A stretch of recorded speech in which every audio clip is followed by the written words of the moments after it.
As you can see, our district attorney, George Cascon, is here this morning. Could you please come up, sir? And I'd like to read from the certificate that we have written in honor of this award.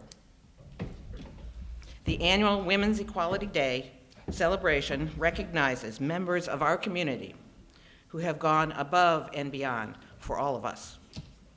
The Jedi Knight Award is given to a man who is a champion of men and girls and that understands their unique values and happily offers their support and their partnership. In mythology, the Jedi Knight is a sanctioned warrior for peace, which I think is very important. He is a warrior who mediates in difficult situations and at the end of the day achieves success. And so I've seen that with our Attorney General. You're promoting me. I'm promoting our district attorney in everyday projects that he does, projects that I do with the domestic violence community, and have come to see him as very much a forward thinker. And I would like to give him and award him our 2014 Jedi Knight Award.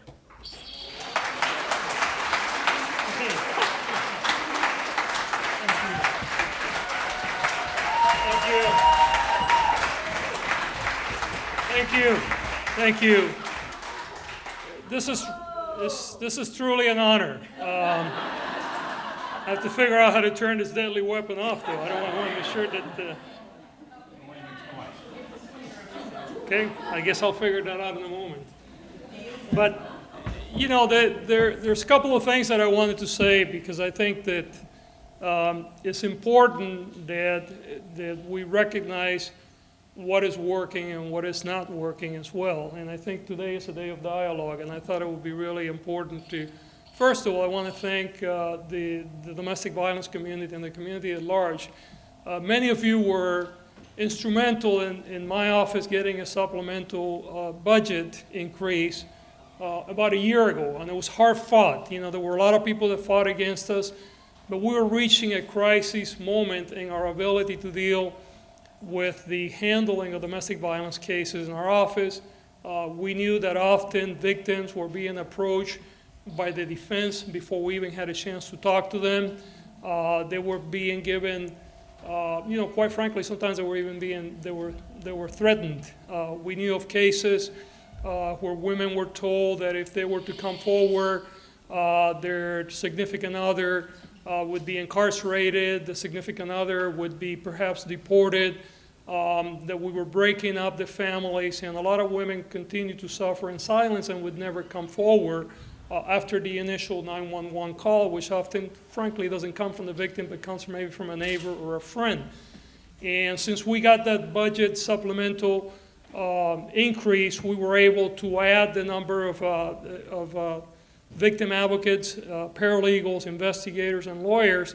And I'm happy to tell you that our prosecution rate has increased, our conviction rate has increased significantly. It's over 80% now. It's the first time in many years, including cases where the victim is not coming forward. And this is very significant, because I know that most of you realize that often the victim is not going to come forward, but we as a community need to make sure that justice and accountability are done, because if not, the level of violence, even for that particular victim, will continue to increase.